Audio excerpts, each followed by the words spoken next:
మా గార్డెన్లో అండి ఇది ఒక సిస్టమ్ తయారు చేశానండి. ఇది ఒక బోర్ పైపు, ఇది ఒక 6 ఇంచెస్ 5 ఫీట్స్ హైట్ అండి.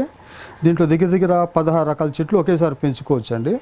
ఈ మధ్యలో ఇట్లా కటింగ్ చేసి కొంచెం బ్లోయర్తో హీట్ చేసి ఆ హోల్ని వెడల్పు చేసేసి దీని నిండా అసలు మట్టి వేయలేదండి, మొత్తం కొబ్బరి పీచే కోకోపీట్తో వేసేసి అన్ని రకాల చెట్లు గార్డెనింగ్కి సంబంధించిన చెట్లన్నీ వేసేసాను. అట్లానే ఆ నల్లేరు చెట్టు కూడాను ఇందులోనే వేసాను, బాగా పెరుగుతుందండి.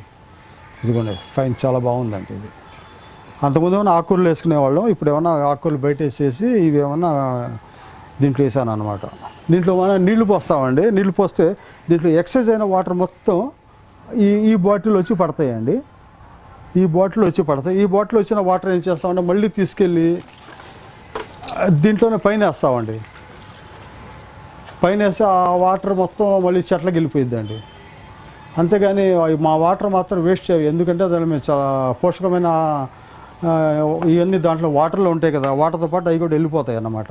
అందుకని అవి వేసిన తర్వాత మళ్ళీ ఈ బాటిల్ని దీంట్లో ఇట్లానే సెట్ చేసేస్తే మళ్ళీ వేస్ట్ అయిన వాటర్, ఎక్స్ట్రా అయిన వాటర్ మొత్తం మళ్ళీ బాటిల్లో వచ్చేస్తాయి. అదనమాట సిస్టమ్. ఆ తర్వాత దీని ఒక లాభం ఏంటంటే ఓన్లీ 2 అడుగుల ప్లేస్లోనే మేము 18 చెట్లు పెంచానండి. ఇంకా ఎత్తుదైనా పెంచుకుంటే ఇంకా 20-30 దాకా చెట్లు మేము పెంచుకోవచ్చు. కాకపోతే నేను ఇంత పైపే నేను తయారు చేసిన, దీనివల్ల మాకు తక్కువ ప్లేస్లో ఎక్కువ చెట్లు ఉపయోగించుకోవచ్చు అండి, బాగా చెట్లు అవుతాయి అన్నమాట. ఇది చాలా లాభం, ప్లేస్ బాగా కలిసి వచ్చేది. మెయిన్ నాకు ప్లేస్ లేదండి ఇక్కడ, అందుకని ఈ ప్లేస్లో ఇదైతేనే బాగుంటుందని ఇది ఒకటి పెట్టాను నేను.